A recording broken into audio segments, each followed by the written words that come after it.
So my name is Jen Budney, and I am a professional research associate at the Canadian Centre for the Study of Cooperatives. And I'm delighted to have on the other end of the Zoom call today, Dr. Brett Fairbairn, who is the president of Thompson Rivers University and former director of the Centre for the Study of Cooperatives and still affiliated with our center.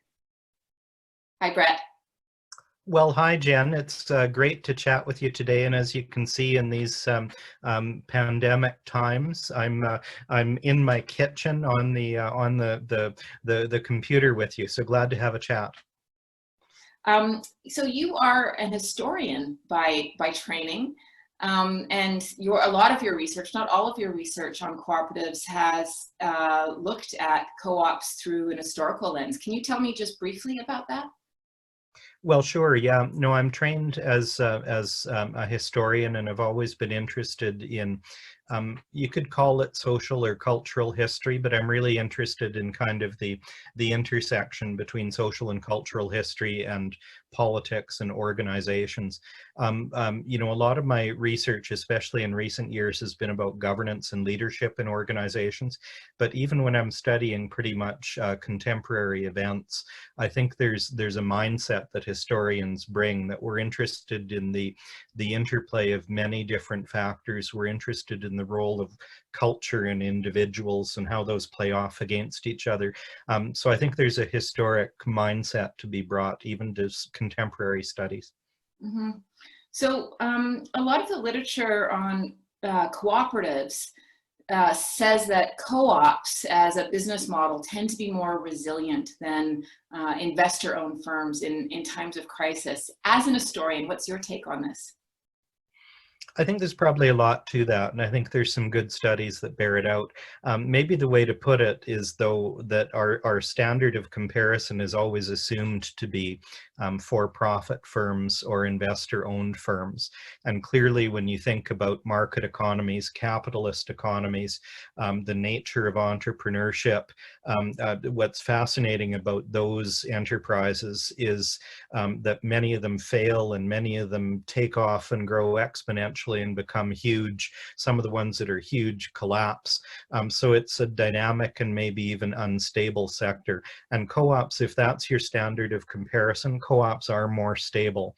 It takes more investment at the front end to organize them.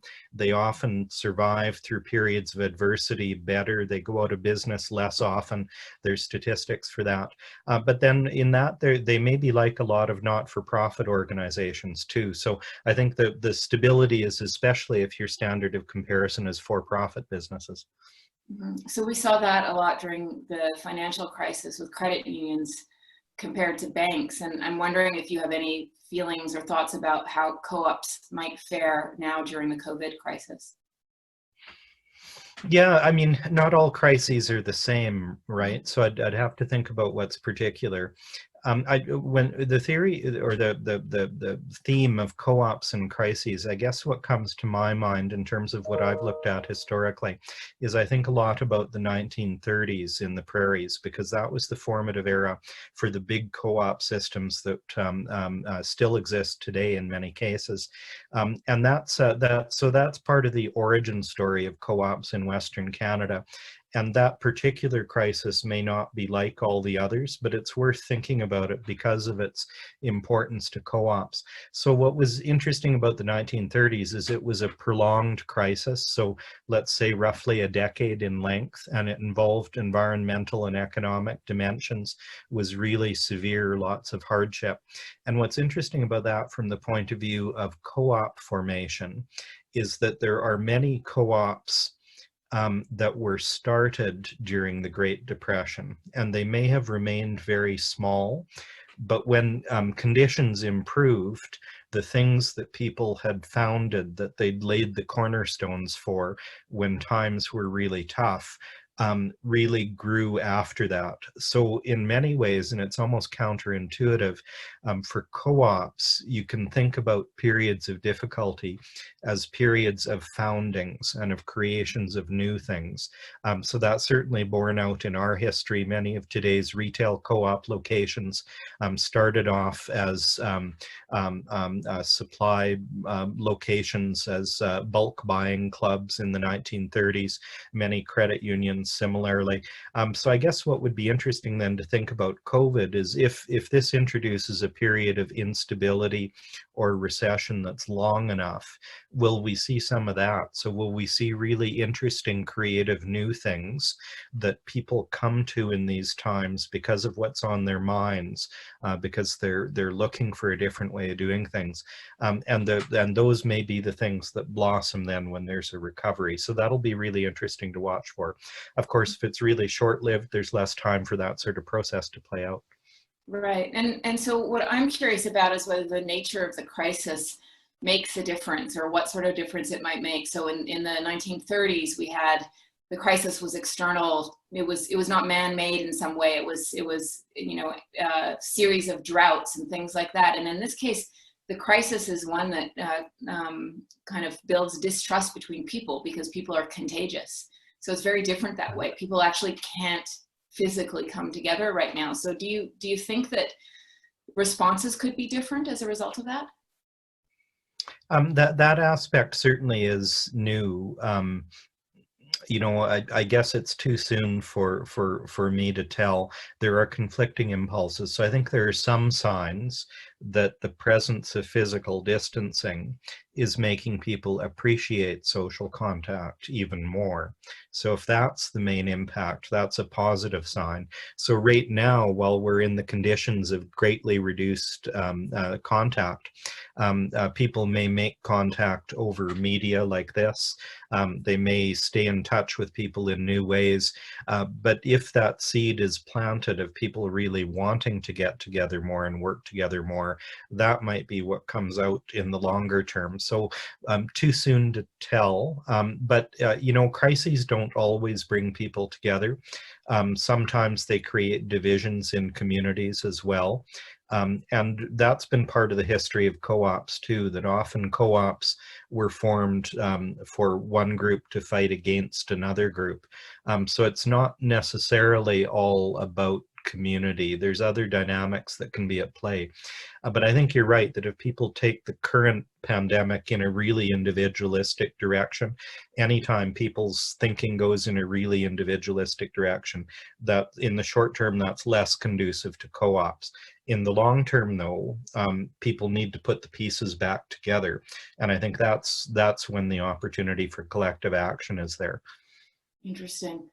So lots of people are talking about how this crisis, especially if it goes on for a longer time, might bring about some kind of paradigm shift in the way that we conceive of things like economic growth and globalization and all of these things. So if you go back to the 30s, there was still the growth mentality. We were building, and quite optimistic about our future, and much less aware of the problems of resource use in all that building. And so I'm wondering if you see any possibility here of that kind of degrowth, shift towards degrowth through this pandemic, and what role co-ops might play in that.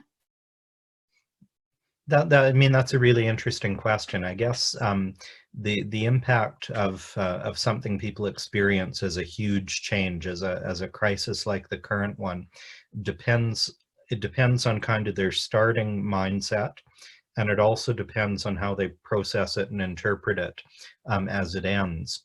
And I guess in favor of what you're saying would be that before this all started, those ideas of sustainable development goals, focusing more on quality and respecting environmental limits on material growth, those ideas were already there and perhaps growing. So you could think about a crisis like this as something that might reinforce those lines of thinking, might really help cause people more concertedly and together to take those next steps. But I think it will depend on that other piece of how it's processed, especially as it's ending. So, you know, people are already eager to talk about a recovery, and who knows what time frame there is for that. But how people think about that recovery and what they identify as the purposes of that recovery in their own minds, I think that's still to be determined. I think that's there to be shaped by how people think and how they talk to each other about it. Mm-hmm.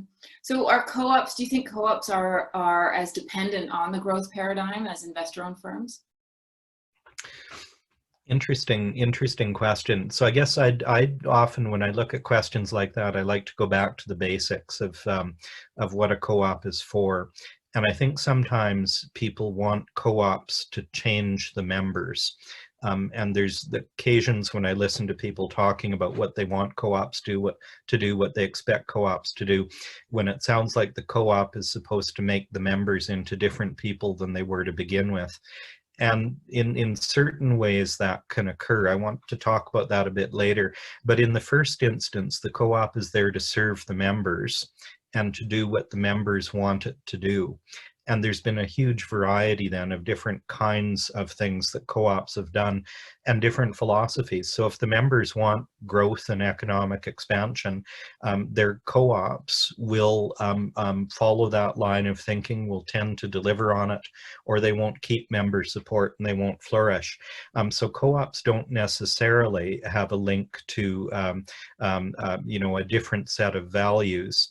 Except I would, or maybe the way to put it is, you need to think about the culture that's in common among the members and the values that the members share.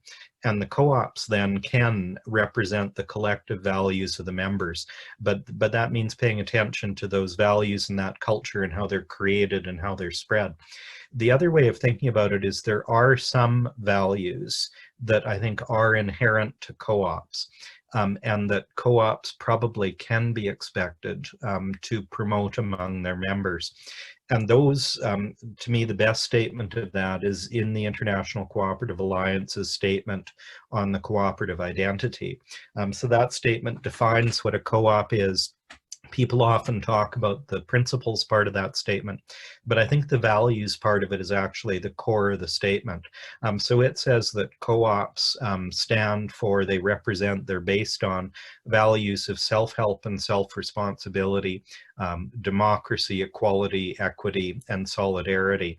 So it's a very interesting list of values. And then there's some other sort of values of ethical trading that are referred to there as well. So I think there's been a statement by, in that case, the international cooperative movement, a lot of collective thinking to say that co-ops that work are based on these values, and that co-ops that want to be strong need to cultivate these values. So that's a really interesting way into the kind of conversation you're asking about. So what does it mean for co-ops to believe in self-help, self-responsibility, democracy, equality, equity, and solidarity? I think you can make a pretty good case. I can certainly see how to sketch out the connection between those values and, say, the United Nations Sustainable Development Goals and all the different pieces that are in there. So I think there is something there that does hang together, and I think co-ops can be expected to promote those values. And you can say that a co-op that doesn't will be an exception, or it might not be fully successful, might not live up to its potential. So I think that's a great ground for a conversation. Mm-hmm. So, I guess this goes back to the values as well. Do you think that different types of co-ops will be able to weather this pandemic differently? And I'm thinking of the possibilities for worker co-ops as opposed to especially larger consumer co-ops, where those values become quite dilute in the member end when there are lots and lots of members. But in a worker co-op, they're going to be still central to operations. So do you think that different kinds of co-ops will come out of this differently? You know, I think it's a fair point that some kind of co-ops, because of their economic function, need to go for scale. And that's often true of consumer co-ops. So if you're going to have thousands or hundreds of thousands of members or millions of members like Mountain Equipment Co-op, that does dilute to some extent how hard you can work on particular value sets. But I would say, though, I wouldn't want to discount those very big co-ops, because sometimes their existence provides legitimacy for smaller things that are also interesting. And of course, scale enables them to do some things. But I think especially if there are going to be really creative, new values-driven business approaches, innovations, I think it is often the case that those will come from smaller organizations. And the connection to worker co-ops, I don't know, in terms of the worker ownership function that may be there, but I guess it's more that worker co-ops are often small in scale, that they have fewer members than those very big consumer co-ops. I think one of the things that's interesting, though, is if it's about values and innovation, will we find that multi-stakeholder cooperatives are an especially good platform for that kind of development, because of the way they bring together members who have different functions, different expertise, different backgrounds, and what's in common among them that ties the co-op together is something to do with values or with a social purpose. Mm-hmm. So do you think government should be paying more attention to the role of cooperatives in helping to you know, rebuild the economy when we're through this? I'm thinking, and maybe not just to rebuild the economy, but the role of co-ops in providing some of the essential services that we're seeing getting really hard hit. I think of elder care, for example. Yeah, absolutely. And I'd start at a really general level. I think and there's no precise dates you can attach to this, but there are eras in history. They tend to last about a generation, and then something happens and there's a change.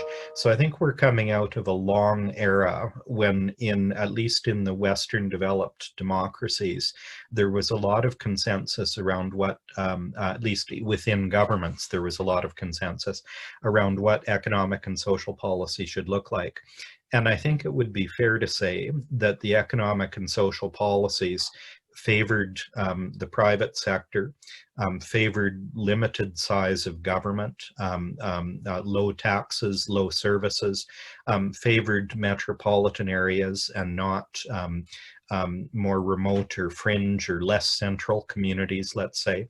And you could think about that geographically. You could also think about it socially in terms of favoring a mainstream and neglecting groups that were socially marginalized. So I think there's been a lot of that. And I think there is an opportunity for governments to think about a whole family of approaches that are different than that. And co-ops absolutely fit in that picture. So co-ops as a diversification away from just the focus on for-profit models, but also co-ops that are particularly strong in serving marginalized communities, in serving rural and remote areas.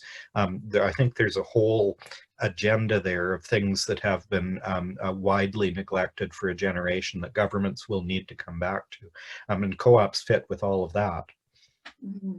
So I wonder how we bring that to the government's attention. Well, I mean, that's an old question, I suppose. Some of it has to do with the organized lobbying efforts of the co-op sector. So they do have a voice, they do have connections. Some of it has to do with citizens. You know, policymakers pay attention to ideas they consider good ideas. Some of that comes from universities. Some of that comes from the legitimation of economists or others who say that it's a good idea. But for the elected officials, a lot of it comes from what they hear from their constituents. So if they're out in communities and they talk to people who are in co-ops, who care about co-ops, then they will absorb that point of view. So I think there's many avenues to influence the sort of policy-making processes of governments. And if there's to be a change, it's probably about all of those at the same time working together. So I know you have a very busy schedule of meetings.